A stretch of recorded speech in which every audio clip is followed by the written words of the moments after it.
जैसा कि हमने शुरू में ही कहा था आपसे कि रॉबर्ट रेडफील्ड और मैके मैरियट को दोनों को साथ में मिला के पढ़ेंगे, थोड़ा सा उनका दोनों को मिला के, तब ज़्यादा क्योंकि एक दूसरे से लोग लिए दिए हैं अवधारणाओं को परिप्रेक्ष्य में। आमतौर पे मैके मैरियट ही लिए हैं रेडफील्ड से। तो खैर लघु परंपरा के परिप्रेक्ष्य में, तो जैसा कि शुरू में कहा कि ये अमेरिकन एंथ्रोपोलॉजिस्ट थे, इसमें लिंग्विस्टिक इन्होंने इनके थे, और मानव शास्त्र में लोक समाज के अध्ययन करने का श्रेय जाता है रॉबर्ट रेडफील्ड को। ये बातें पहले भी मैंने कहा। और उन्होंने मैक्सिको के इनका जो अवधारणा है, पहले 2-3 चीज़ बड़ा क्लियरिटी होनी चाहिए आपके मन में कि इन्होंने मैक्सिको के युकाटान राज्य के 4 गांव का स्टडी किया। ठीक है, बहुत सारी किताबों में ये आपको मिलेगा। फिर लघु परंपरा और बृहद परंपरा की बातें इन्होंने की बेसिकली। हालांकि कह लीजिए कि इन्होंने केवल लिटिल ट्रेडिशन की बातें की, लेकिन चलिए, जैसे कुली के बारे में कहते हैं ना कि प्राइमरी ग्रुप और सेकेंडरी ग्रुप की बातें, तो हमारे दिमाग में कुली की बात आती, जबकि कुली ने केवल प्राइमरी ग्रुप की बातें की थी।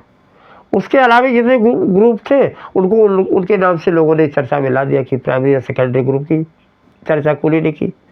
तो उसी तरह से रेडफील्ड ने केवल लिटिल ट्रेडिशन की बातें की, लघु परंपरा की बातें की, लेकिन लघु परंपरा के अलावे, उस कैरेक्टरिस्टिक के अलावे और जो भी कैरेक्टरिस्टिक लोगों ने देखा उसको ग्रेट मान लिया और फिर ग्रेट ट्रेडिशन के नाम से चल दिया। फिर ये चलन में आ गया। फिर लिटिल ट्रेडिशन और ग्रेट ट्रेडिशन की अवधारणा देने के उसने रॉबर्ट रेडफील्ड को हम जानने लगे। ठीक है, तो यहाँ देखिए दूसरी बात ये कि बहुत सारी किताबों में आपको ये मिलेगा कि लिटिल भारतीय समाज के परिप्रेक्ष्य में रेडफील्ड ने लिटिल ट्रेडिशन की बातें की। ये गलत है। रेडफील्ड ने तो मैक्सिको का स्टडी, मैक्सिको की जो युकाटान राज्य के चाणक्यों का स्टडी किया, तो फोक कल्चर और लिटिल ट्रेडिशन वगैरह की बातें उनके उस अध्ययन पे आधारित है। तो ये इज नॉट वेरी क्लियर कि ये इंडियन सोसाइटी के कंटेक्स्ट में नहीं था, वो मैक्सिकन सोसाइटी के कंटेक्स्ट में ही था। और फिर उनके उस दिए गए अवधारणा को आधार मान के मैके मैरियट ने उसको भारतीय समाज के परिप्रेक्ष्य में उपयोग किया, वो बात और है। ठीक है, आइए साहब, रॉबर्ट रेडफील्ड ने मैक्सिको के युकाटान राज्य के 4 गाँव का अध्ययन किया और इनकी कई पुस्तकें बड़ी फेमस हैं। क्योंकि जगह की कमी थी इसलिए मैंने कुछ जो बहुत ही महत्वपूर्ण थी उसके बारे में मैंने लिख रखा है, जो आपका समय बचे। जैसे आपको जो समाजशास्त्र वाले हम लोग जो हैं उनको पढ़ना चाहिए कि थिंकर का नाम, बुक का नाम और वो बुक का पब्लिशिंग ईयर क्या था और उनको उस बुक में कौन सा कंसेप्ट है, ये जरूर ध्यान में रखना चाहिए। उसी लिहाज से मैंने भी लिखा है। जैसे ये टेपोजलान एक गाँव है, टेपोजलान का इन्होंने स्टडी किया, ए मैक्सिकन विलेज। ठीक है, इस नाम से ही अध्ययन किया और इसी पुस्तक में इन्होंने लोक समाज की बातें की। अब क्या लोक समाज की बातें की, वो बात में बात करें, पहले ऊपर ज़्यादा हम चर्चा कर लें। लोक समाज की बातें की। फिर दूसरी जो इनकी फेमस बुक है फोक कल्चर ऑफ युकाटान, इसमें इन्होंने तुलनात्मक अध्ययन किया और इनका जो फोक अर्बन कंटीन्यूम है कंसेप्ट, लोक नगरीय सातत्य वाली या निरंतर की बात है, इसी तुलना 4 समाज के तुलनात्मक अध्ययन पे आधारित है, जिसकी चर्चा फोक कल्चर ऑफ युकाटान में किया।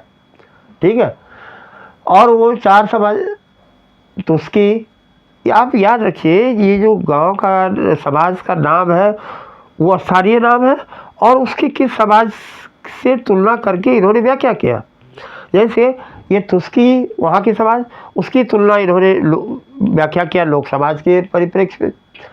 फिर उसके बाद चाणक्य, उसकी तुलना किया इन्होंने कृषक समाज कहा। देवदास, उसकी तुलना इन्होंने नगरीय समाज के रूप में की। और फिर मरिदा, इसकी चर्चा इन्होंने शहरी समाज के रूप में की। लोक नगरीय सातत्य, लोक फोक अर्बन कंटीन्यूम का मतलब ही तो यह होता कि ये दो एकदम अपोजिट पोल नहीं है, दोनों समाज, हर समाज एक दूसरे के से प्रभावित होता है, एक अंतःक्रिया होते रहती और सभ्यताओं का विकास संस्कृति में अंतःक्रिया के माध्यम से, क्योंकि अंतःक्रिया के बिना तो सामाजिक संबंधों का निर्माण ही नहीं हो सकता है, और अंतःक्रिया ही सामाजिक जीवन के सामाजिक अध्ययन के आधार है। और इसी अंतःक्रिया को ही आधार मान के तो उन्होंने मैकियावेली ने सार्वभौमिकरण और स्थानीयकरण की बातें की। यहाँ भी तो उसकी भले लोक समाज है, लेकिन वो अचानकों को प्रभावित भी करता और उससे प्रभावित होता। चाणकौम कृषक समाज जरूर है, लेकिन वो देशताज को भी प्रभावित करता है और देशताज से भी प्रभावित होता, जो कि नगरीय समाज माना जाता है। और मरिदा जो कि देशताज को से प्रभावित होता भी है और उसको भी प्रभावित होता है, जो कि शहरी समाज का प्रकटीकरण यहाँ पे करता है। कहने का मतलब कि कोई भी समाज अपने आप में एक अलग थलग नहीं है, हर एक कहीं न कहीं एक दूसरे से अंतःक्रिया करते हुए, और तभी सभ्यताओं का विकास होता है। क्योंकि सभ्यता के विस्तार और सभ्यताओं की निरंतरता को बताने वाला ही तो अवधारणा फोक अर्बन कंटिन्यूम की बातें थी इनकी। खैर, फिर आइए साहब आगे, जो एक फिर दूसरी है लिटिल कम्युनिटी।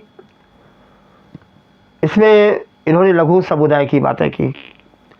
अब लघु समुदाय कहेंगे कि जिसमें जिसकी किसको कहेंगे लिटिल कम्युनिटी, जिसकी 4 कैरेक्टरिस्टिक हो जिस समाज में, वो समाज जो कि लघु हो यानी छोटा आकार में हो, पृथकता जिसकी हो जो अलग थलग हो, आत्मनिर्भरता, वैसा समाज आत्मनिर्भर हो, आत्मनिर्भरता जो कि अपनी मोर और लेस अपनी आवश्यकता की पूर्ति खुदे कर ले, यानी उनके उत्पादन उपभोग आधारित हो, बाजार आधारित ना हो। और फिर उनमें वैसा समाज जिसमें समांगता हो। समांगता वैसे समाज को, वैसी विशेषता को कहते हैं कि जिस समाज में नातेदारी संबंधों का प्रयोग कोई भी व्यक्ति यौन और आयु के आधार पे किसी के लिए भी करता हो, उस समाज में, चाहे वो अपनी जाति का सदस्य हो, चाहे अपने से ऊंची जाति का सदस्य हो या अपने से नीची जाति का सदस्य, या स्वधर्मी हो या दूसरे धर्म को मानने वाले हो, केवल उनमें संबोधन की जो स्तर होता या आधार होता वो केवल आयु आधार होता या यौन आधारित होता। सरल समाज श्रम विभाजन भी होता, लेकिन उसका आधार कोई विशेषज्ञता नहीं होती डिवीजन ऑफ लेबर का। वो डिवीजन ऑफ लेबर का सिंपल या तो एज होता है, आयु होती, या सेक्स होता है, या यौन के आधार पर हो कि बच्चा है या बच्ची है तो लड़का है या लड़की है तो ये काम करेगी, या युवा है तो ये काम करेगा, युवती है तो ये काम करेगी, वृद्ध है तो ये काम करेगी, या वृद्धा है तो ये काम करेगी। ये नहीं कि वो कोई रॉकेट साइंस में कोई स्पेशलाइज हो, केवल आधार ये होता है। ठीक है, एक चीज ऐसे समाज को लघु समाज या लघु समुदाय कहेंगे जिसमें ये 4 कैरेक्टरिस्टिक होती। हालांकि ये बात है कि आज के समाज के परिप्रेक्ष्य में बात करें अगर हम, तो इसमें लघु समुदाय की 2 ही कैरेक्टरिस्टिक आपको मिलेगी, एक पृथकता की और दूसरी ये लघुता की। आत्मनिर्भरता भी समाप्त हो गई है या हो रही है, और समानता तो समाप्त हो ही रही है, होमोजेनिटी जिसको बोलते हैं। खैर, इसी ये लिटिल कम्युनिटी में इन्होंने बातें की। अगली जो पुस्तक इनकी बड़ी फेमस है, पीजेंट सोसाइटी एंड कल्चर, समझ रहे? इसमें इन्होंने, इस पुस्तक में इन्होंने चाणकौम एवं मायाग्राम का अध्ययन किया। चाणकौम है मेक्सिको के युकाटान राज्य का एक गांव है चाणकौम, वहाँ उस गांव का अध्ययन किया। और फिर इंग्लैंड के भी इन्होंने एक गांव जिसका नाम माया था उसका अध्ययन किया, कृषक समाज का। और दोनों समाज का तुलनात्मक अध्ययन किया। और फिर इन्होंने कहा कि कृषक समाज चाहे वो संसार के किसी भी एक छोर में रहे, दूसरे छोर में, मोर और लेस उनमें कोई व्यवहार और विश्वास में समानता पाई जाती। और जिसको उन्होंने एक वर्ड दिया, आप ध्यान रखिए, अविचलित समानता, कि विश्व के किसी भी क्षेत्र के अगर कृषक समाज है उसमें कुछ विशेषता पाई जाती, वो मनोवृत्ति पाई जाती। वो मनोवृत्ति क्या होती? वो मनोवृत्ति होती कि कृषक समाज वाले लोग भूमि के प्रति एक बड़ा श्रद्धामय व्यवहार रखते, जीविका के साधन के रूप में कृषि को सबसे उत्तम मानते और परिश्रम को महत्व देते। ये तीन मनोवृत्ति कृषक समाज के, चाहे चाणक्यों की हो, चाहे माया की हो, चाहे दुनिया के किसी भी क्षेत्र में कृषक समाज, इनका मानना था, मेरा नहीं, रेडफील्ड का, कि ये विशेषताएं आमतौर पे कुछ न कुछ समानता रहती, इसलिए अविचलित समानता कहा इन्होंने। ठीक है, भूमि के प्रति सदामय भाव इन्होंने चाणक्यों में भी देखा, माया में भी देखा। जब भी वो भूमि को एक माँ के समान मानते, उसका श्रद्धा में भाव जैसे माँ के प्रति होता उसी तरह किस कृषक समाज के लोगों में भी होती। कहीं पे अन्न का दाना कहीं मिल जाता तो लोग उसको उठा के उस दाने को प्रणाम करते, और फिर चाणक्यों और माया में इन्होंने पाया कि ऐसे अनाज के दाने को इन्होंने खोया हुआ बच्चा मिलना मानते। ठीक है, जीविका को में इन्होंने सर्वश्रेष्ठ कृषक समाज वाले कृषि को मानते। हमारे अगर भारतीय समाज के परिप्रेक्ष्य में भी बातें, एक कहावत बड़ा आम चर्चा में है कि आप लोगों ने भी सुना ही होगा,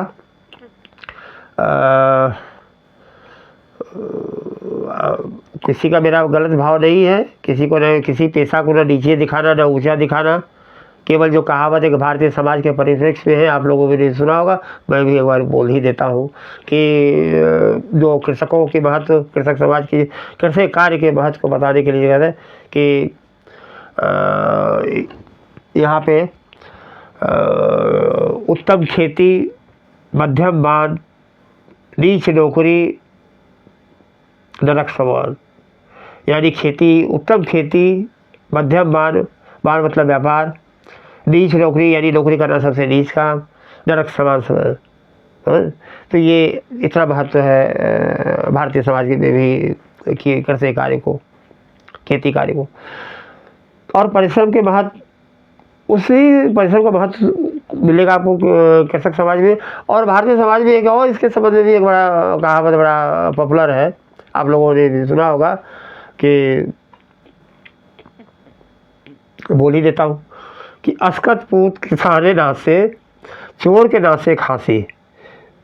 यानी जिस तरह से किसान का बेटा अगर काम चोर निकल जाए तो उसका खेती कार्य बेकार हो जाएगा। जैसे चोर चोरी करने गया, अगर उसको खांसी हो जाए तो चोरी क्या कर पाएगा, वो तो पकड़ा जाएगा ऐसा चोर। तो खैर, तो ये इनफॉर्मल थोड़ी बात हमने कर दी। तो ऐसी बातें होती, कहने का मतलब ये विशेषता पूरे दुनिया के कृषक समाज में पाई जाती है, इसलिए ये अविचलित समानता कहा उन्होंने। ठीक है, अब आइए फिर साहब भाई, चाणक्यों और माया ग्राम के तुलनात्मक अध्ययन की बातें इन्होंने यही तुलनात्मक अध्ययन किया। और फिर आइए जो लघु एवं बृहद परंपरा की चर्चा है। लघु एवं बृहद परंपरा की चर्चा इन्होंने पीजन सोसाइटी एंड कल्चर में ही किया।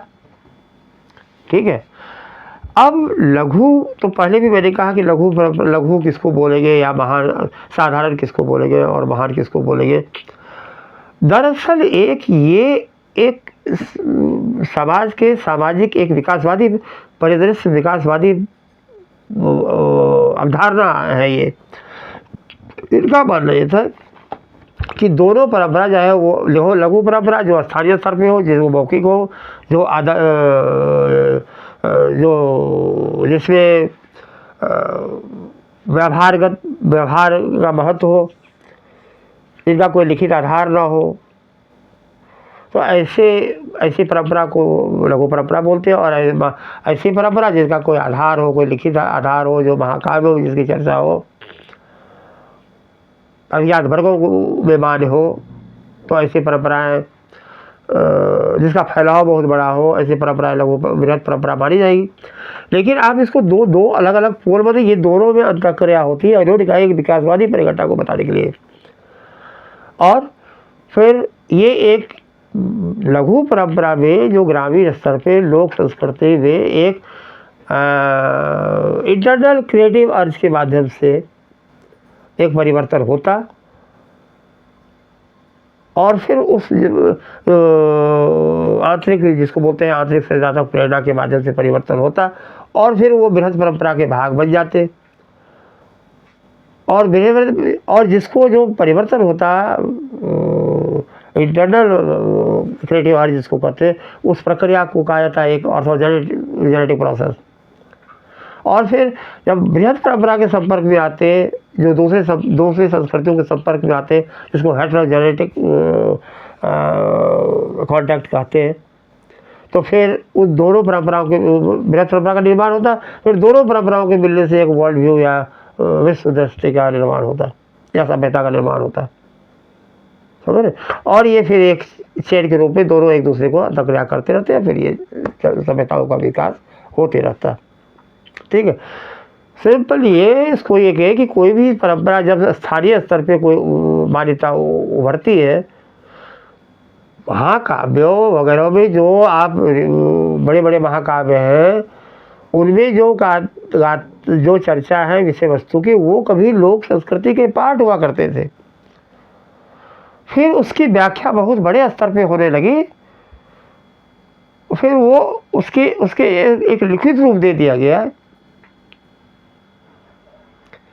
और फिर उसकी प्रकटीकरण के लिए फिर वो बृहद परंपरा के पाठ, और फिर उसके आधार पे ये व्याख्या होने लगी मौखिक रूप से, फिर लोक संस्कृति में आ गई। यानी कह सकते हैं कि ये दोनों में एक साइकिल कह लीजिए, मोर और लेस, एक चलता है कि वो दूसरे उसको प्रभावित करता है, वो उसको प्रभावित करता है, फिर दोनों का विकास होगा। ठीक है, और इस तरह से सामाजिक लघु परंपरा से बृहद परंपरा में परिवर्तन होता। ये दरअसल एक सभ्यता के विकासवादी परिप्रेक्ष्य से ये बात है कि संस्कृतियों में परिवर्तन, समाज में परिवर्तन आदि परिवर्तन को प्रकट करने के एक अवधारणा के रूप में इस लघु परंपरा और बृहद परंपरा की चर्चा रेडफील्ड ने की। ये आप ये भी याद रखिए कि इन्होंने केवल लेटेंट ट्रेडिशन की बात है कि, और मैक्सिको के अध्ययन पर आधारित है। ठीक है, और एक चीज़ दूसरी बात जो फोक कल्चर की बात है इन्होंने की, फोक कल्चर जो हम कहते हैं, दरअसल ये आप ये एक और याद रखिए यहाँ पे, फोक कल्चर जो इन्होंने कहा लोक संस्कृति, उसके पहले वैसे समाज को वैसे संस्कृति को पीजेड कल्चर कहा, फोक कल्चर बाद में कहा, यानी फोक कल्चर के पहले उसका नाम इन्होंने पीजेड कल्चर रखा। ठीक है, इतनी बात मैं समझता हूँ कि क्लियर हो गया होगा। ठीक है, अब देखिए परंपरा तो हम लोगों ने बहुत बातें की।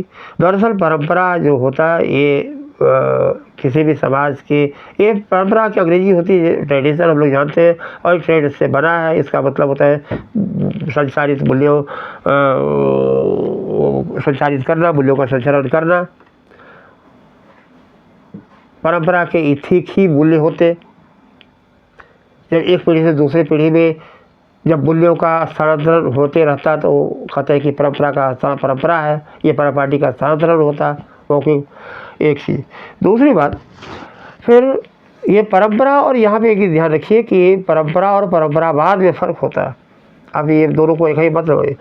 जब हम परंपरा शब्द कहते हैं तो ये एक मौखिक सांस्कृतिक सामाजिक मूल्यों के परिपाटियों का हस्तांतरण है एक पीढ़ी से दूसरी पीढ़ी में, और इससे आधुनिकता को विकास होने में, आधुनिक होने में, आधुनिकता के चलन होने में सहायक होता है, क्योंकि इससे हस्तांतरण होने से नई परंपरा बनती, पुरानी परंपरा विलुप्त हो जाती, फिर उससे सामाजिक विकास होता है। लेकिन अगर हम परंपरावाद की करें तो वो एक आदर्शीकृत बताता, आदर्श, यानी पिछली परंपरा का मतलब ये होता कि ऐसी परंपरा जो मौखिक रूप से हो, जिसमें विगत से कोई एक संबंध जुड़ा हो, चाहे वो काल्पनिक हो या वास्तविक हो, और जिसके बारे में लोगों में, जिस मूल्यों के बारे में लोगों में ये हो कि ये हमारे भलाई के लिए है, लोग उसको मानने लगते। जब तो ऐसी मान्यता को तो परंपरा कहते हैं। और एक चीज़ नंबर 1, और लेकिन जब हम परंपरावाद कहते हैं तो उसमें आदर्शीकृत बातें होती, अतीत की बातों को, और फिर हम उससे डिगते नहीं। यानी आप कह लीजिए परंपरावाद आधुनिकीकरण के रास्ते में रोड़ा है, लेकिन परंपरा आधुनिकीकरण के विकास में सहायक होता है। ठीक है, तो ये आप डिफरेंस रखिए, परंपरा और परंपरावाद में क्लियरिटी रहे आपकी। तो खैर मैं समझता हूँ कि ऑर्थोजेनेटिक प्रोसेस और हेटेरोजेनेटिक प्रोसेस और सार्वभौमिकरण और स्थानीयकरण की बातें, ये सब बातें हुई। लघु परंपरा, बृहद परंपरा की बातें भी हुई, किशनगढ़ी की बातें हुई, मैक्सिकन सोसाइटी की बातें भी, तमाम बस। तो मैं समझता हूँ कि थोड़ी आपका कन्फ्यूजन दूर हुआ होगा इस संबंध में। और फिर एक चीज़ और याद रखिए कि परंपराएं आमतौर से ये मौखिक होती परंपरा के बारे में, लेकिन जब इन परंपराओं का एक कोड ऑफ कंडक्ट का रूप देते हैं ना, तो फिर वो एक सामाजिक कानून का रूप ले लेता है। ये आप ध्यान रखिए इस संबंध में। तो खैर मैं समझता हूँ कि आपका कन्फ्यूजन दूर हुआ होगा या हो जाएगा। तो अगर आपका कन्फ्यूजन दूर हुआ हो या हो और आपको कुछ भी फायदा हो, एक पैसे की भी फ़ायदा हो हमारे इस वीडियो से, तो मैं तो इतना आपसे अपेक्षा करूँगा कि आप इसको सब्सक्राइब करें, लाइक करें, शेयर भी करें, अपने दोस्तों को भी मोटिवेट करें सब्सक्राइब करने के लिए और शेयर करने के लिए। इतना तो मैं आपसे अपेक्षा करता हूँ, कर ही सकता, क्योंकि आपका एक सब्सक्रिप्शन हमको थोड़ा सा और बेहतर करने के लिए मोटिवेट करता है। तो आज के लिए फ़िलहाल इतना ही, फिर मिलते हैं किसी खास मुद्दे को लेके। तब तक के लिए थैंक यू।